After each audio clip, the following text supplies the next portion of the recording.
CTV Edmonton, local breaking news with Nicole Weisberg.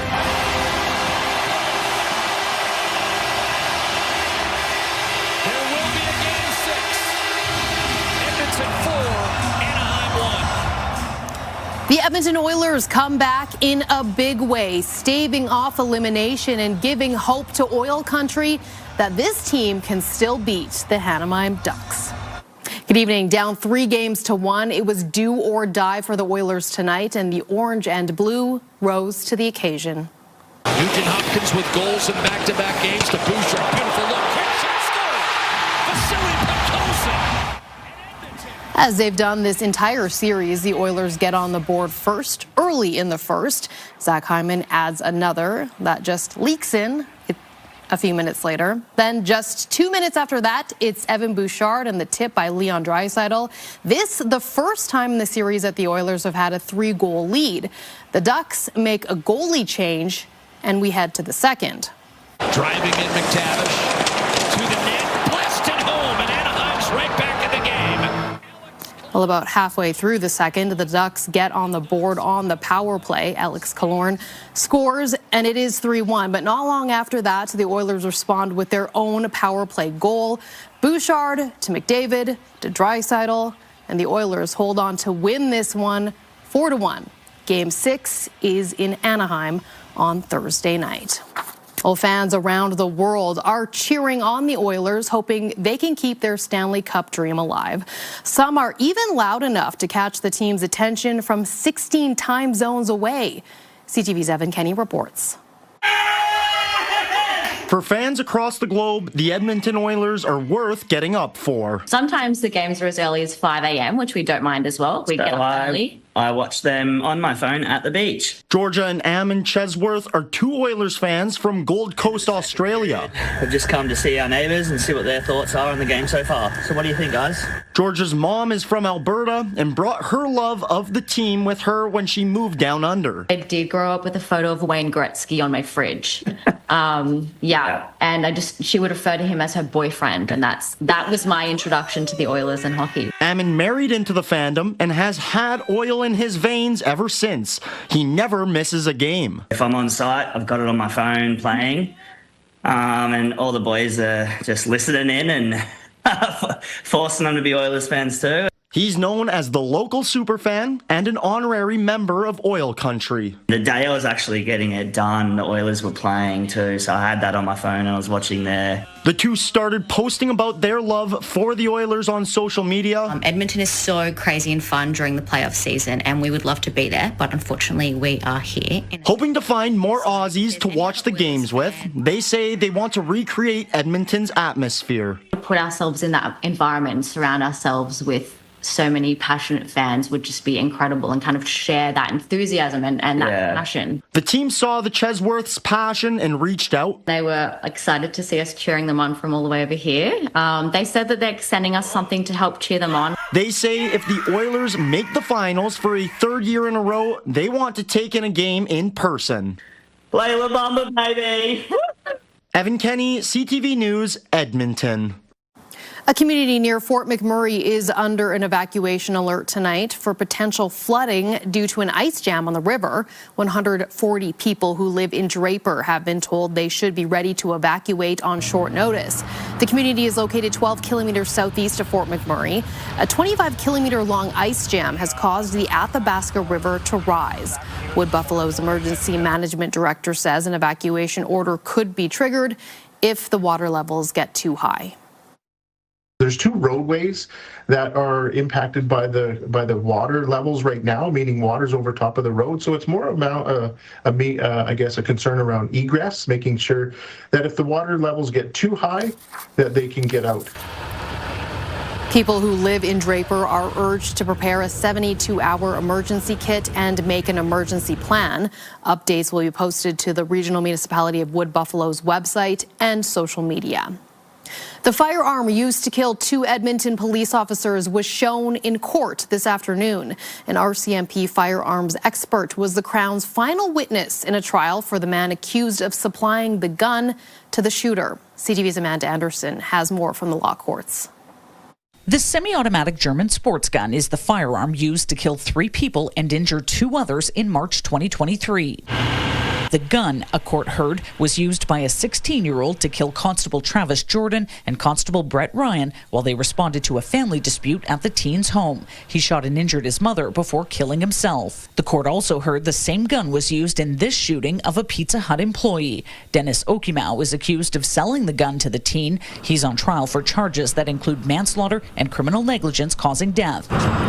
On day 2 of his trial, an undercover police officer was called as a witness, and audio from an interaction they had was played. In the audio, Okimau can be heard saying he thought the teen was weird and told the officer, in hindsight, thinks the teen may have been depressed. The final Crown witness was an RCMP firearms expert who was asked to bring the gun. After explaining its parts and how it worked, he was asked about the process of transferring a non-restricted firearm.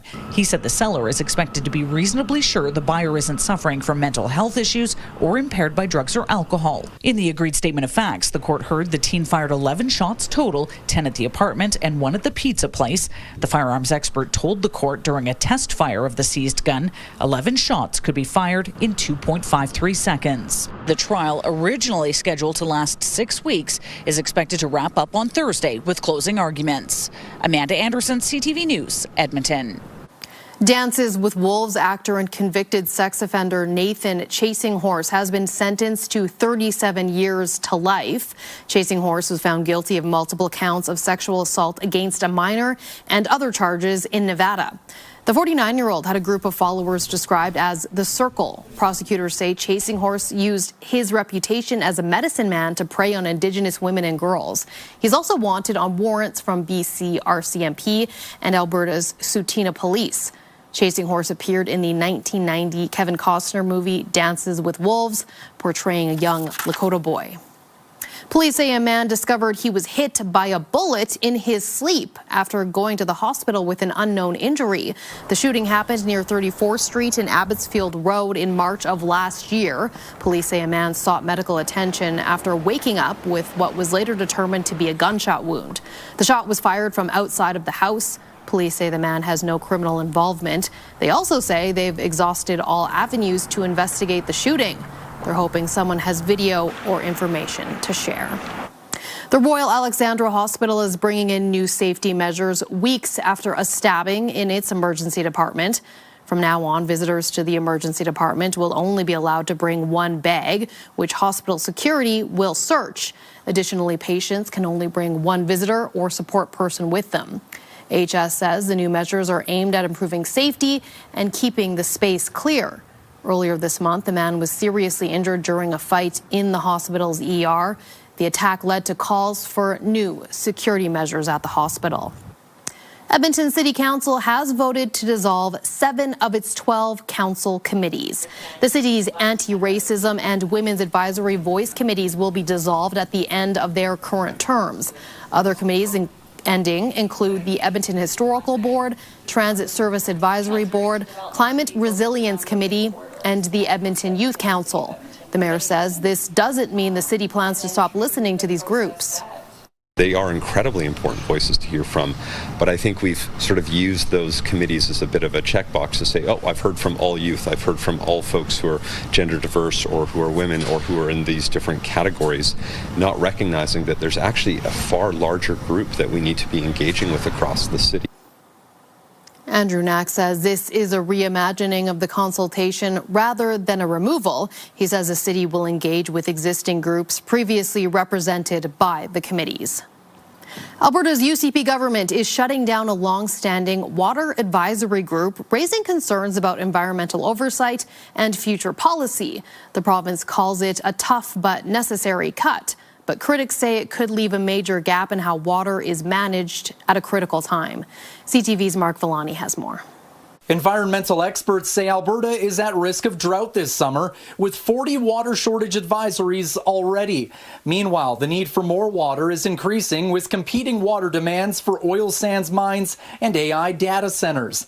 And now those who provide water policy guidance in the province are seeing their work sent down the drain. There's a real and intentional movement to intentionally deceive the public about what's going on with water. The Alberta Water Council has advised governments on water management for more than 2 decades, but now the council is being shut down after losing provincial funding. Unfortunately, with a $9.4 billion deficit, every department was asked to come up with 5% reductions. So I don't know how you can save costs by firing volunteers. Along with the Water Council, the province also shut down the Clean Air Strategic Alliance, 2 programs that together cost about $1 million.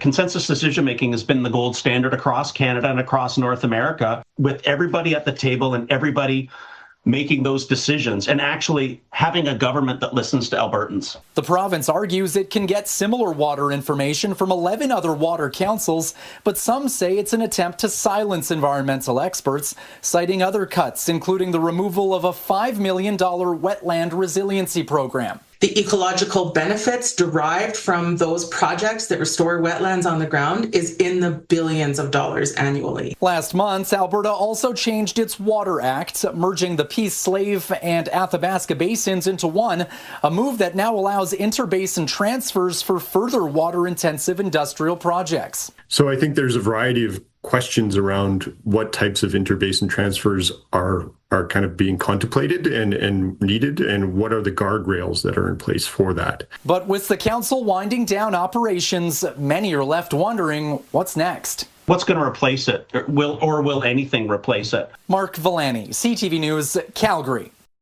The city of Edmonton is beginning its spring waste collection schedule. The city says that means that food scraps carts will be collected weekly. Garbage carts will still be collected every 2 weeks. Weekly recycling collection also continues. You can check your pickup dates on the City of Edmonton website or the WasteWise app.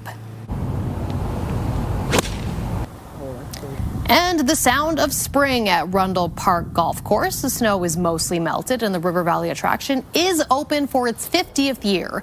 A somewhat slow start to the season thanks to the recent cool weather, but all is forgotten for golfers on the course. It feels great just to be standing outside in the sunshine here. It's opening day, so there's not a ton of golfers quite yet, but the few that are out here, they're loving it, and the tee sheets are booking up really quick. Rundle is the first of Edmonton's 3 municipal courses to open. Victoria Golf Course opens at noon tomorrow, and Riverside is tentatively scheduled to welcome golfers starting at noon on Monday.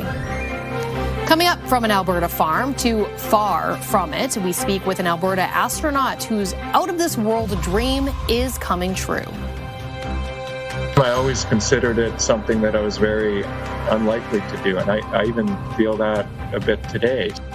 Good evening, folks. Warming trends started today with temperatures in double digits for the first time in a while. We're back above average for daytime highs starting tomorrow, and it looks like that's a trend that'll continue through the rest of this week and most of next week as well. Lots of sunshine in the forecast for the next few days. We'll talk about all that in just a few minutes. Programming brought to you by James H. Brown Injury Lawyers, the heavy hitters of injury law. An Alberta astronaut is gearing up for his first space mission. He will become the first Canadian to fly under NASA's Commercial Crew program. CTV's Marian Valdez-Carletti has more on his journey from the farm to space. It's been a lifelong journey training for the most important mission of Joshua Kutrick's life, going to space. I did most of my growing up in the eastern part of the province on a cattle farm. I always remember dreaming about space since probably 6 years of age. That curiosity pushed him to become a pilot and later an astronaut, a dream that felt further than the moon. I always considered it something that I was very unlikely to do, and I even feel that a bit today, sitting here a couple months from launch. Kutrick is one of 4 astronauts assigned to NASA's SpaceX Crew 13, an expedition coming off the tails of another recent mission. Integrity, good roll pitch. Millions of people watched last month's Artemis II launch, including these students at Greenview School, celebrating the mission's Canadian success, writing letters to another Canadian astronaut, Jeremy Hansen, who was on the Artemis II mission. This was a perfect way to integrate current events into our curriculum. These grade 4-5 students have been learning about space and following the rocket's journey around the moon. I have this Joy in me because I get to write to an astronaut that's been in space. They use this opportunity to come up with important science-based questions. I love doing backflips on my trampoline. I was wondering how many backflips or front flips did you do while in space? Something that Kutrick will find out when he lives on the International Space Station for 6 months conducting health-related research. It'll help deepen our understanding of how humans could live on the moon. We're just on the cusp of this revolution, really, in space, where things are changing so fast. Access to space is changing so fast. He'll be launching mid-September from Florida with 3 other crewmates. Miriam Valdez-Carletti, CTV News, Edmonton. Tonight was the CFL draft. The Edmonton Elks made 9 selections, choosing a linebacker in the first round. Daryl Jabomi was picked 3rd overall. The Quebec native has been playing at Rutgers University, where he racked up 192 tackles in 4 years. The Elks also added 3 more defenders, 3 offensive linemen, and 2 wide receivers. One of those wide receivers has been playing with the U of A Golden Bears. And there is some new changes coming to the CFL. The league will kick off its 2027 season earlier and revamp the playoffs. The 2027 season will see 8 of the league's 9 teams make the postseason. The playoffs will consist of 3 rounds before the Grey Cup game rather than 2. While the league will keep the East and West divisions, the playoffs will reseed the teams without divisions. One local sports talk host says it might take the importance off the regular season. You know, when you look at a couple years when Chris Jones was with this team, they started off 0-7, the Elks, and we knew the season was kind of over. But in this format, it's not, because if there's another 1 or 2 teams that are very poor, you get hot at the right time, you win just 3 out of 4 games. Also, you're back in the playoff race, I guess, with this new system. So it's going to be fascinating to see how that plays out. The 2027 season will also have its earliest start ever on the Victoria Day weekend in May. Well, the Edmonton Public School Division is changing its calendar next fall to accommodate the provincial referendum. The board voted in favor of making October 19th a professional development day after a request by Elections Alberta. Trustees heard it would make hosting polling stations at schools easier. People against the calendar change brought up concerns from parents around childcare. In the end, improved safety was deemed a higher priority. Well, the Alberta Union of Provincial Employees says employers need to start taking the health of workers more seriously. Today, the AUPE held its annual day of mourning for workers killed or injured on the job. The union's vice president says 144 Albertans died while working last year. He says the event should serve as a reminder to employers about the importance of keeping workers safe. We need to get employers to take occupational health and safety seriously. When we go around to different sites, we find that it's slack unless occupational health and safety goes in and starts pointing it out.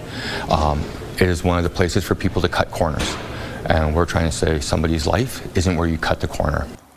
The union would like to see higher fines for occupational health and safety violations. Coming up, an 87-year-old man with an ever-growing hedge that he still trims himself. I've created a monster. Programming brought to you by Green Tree Outdoor Living, where your dream yard becomes a reality. Sunny skies through the day today, and mainly sunny skies will be the order for the next couple of days as there's an upper ridge, some warmer air aloft that's flowing west-east across the prairies, and so that will eat up most of the cloud cover. Today we had a couple scattered showers in southern parts of the foothills. Tomorrow afternoon you might see a couple scattered showers a little further north. This will all avoid the Edmonton area, most of the province, as was the case today. Sunshine tomorrow, and then Thursday you get some increased cloud cover across the north, but from Edmonton south, mainly sunny once again. I think Friday we'll see a bit of cloud cover start to move in, and Friday evening a chance of some showers across parts of central and north central Alberta. -6 Fort McMurray tomorrow morning should be around -5, and Red Deer will drop to about -2 in Edmonton and in the Grand Prairie region. Your daytime highs tomorrow mid-teens. This is the warmest you've been for a while. Fort McMurray, Cold Lake, Grand Prairie 21 for a daytime high, close to 20 as well in Whitecourt and Edson. High teens for Jasper, about mid-teens for Red Deer and Coronation, somewhere around 13 or 14 degrees in Lloydminster. There may be a little bit of cloud cover out there, but I think more sun than cloud for most of those areas, and certainly here in the Edmonton area. Light wind, -2 in the morning, 17 in the afternoon with sunshine, 21 and mainly sunny on Thursday. Look at your morning lows, pretty consistently above the freezing mark. Friday, some increased cloud cover. That'll hold temperatures to about 18 or 19, and then a chance of some scattered showers in the area Friday evening. Saturday, still in the mid to high teens, and back to the low 20s for Sunday, Monday. In fact, it looks like temperatures right through the first week of May and for the next 10 days should be on the warm side of average and somewhere in the 16 to 22 degree range for daytime highs. That is your forecast. Well, while the Oilers attempt to stitch together 3 consecutive wins, one Oilers fan is stitching what could be a lucky sweater. She made headlines for the Toronto Blue Jays sweater she knitted during the World Series. She's hoping to do the same with her Oilers sweater. CTV's Nermanisa has that story. This doesn't look as orange as it does in real life. I promise you this is a nice, good Oiler orange that we've got here. It's actually called Hunter Orange. Carla Courtney has 2 new knitting projects she hopes will have her busy well into June. When I was doing the Jays sweater, the first thing I did was knit a little sweater. This isn't done yet. A little sweater for my lobster. And then I realized, oh, this is too small of a project. On top of the Oilers lobster, affectionately dubbed Clonner McDavid, Courtney's working on an Oilers sweater. And that comes with a caveat. Because today is game day, so I'm allowed to knit on game days. The tricky thing for me is your game days straddle 2 of my days because it's 5 in the morning when I'm going to get up and catch the end. This is a mock-up of what the sweater will look like. I'm going to put the drops around the collar here instead, and then I'm just going to have Edmonton around the front, but with hockey sticks like this on either side in blue and orange going around the back up until where it says Edmonton, and then having your stripes here and here and on the bottom. The former Torontonian now lives in the UK. Her previous project made headlines. She knitted this Toronto Blue Jays sweater. The 44-year-old flew to Toronto to complete it in the stands during the World Series. Her sweater is now on display at the Canadian Museum of History. When I was knitting the Jays sweater, almost only Oilers fans were reaching out to me in quite large numbers saying, can you knit a sweater for our next playoffs run? Courtney doesn't know what will happen to the sweater when it's done. The superstitious knitter says if the Oilers lose, this project will be put on ice until their next postseason, something she hopes won't happen. I got to pace it a bit more because I'm preparing for you guys to go all the way.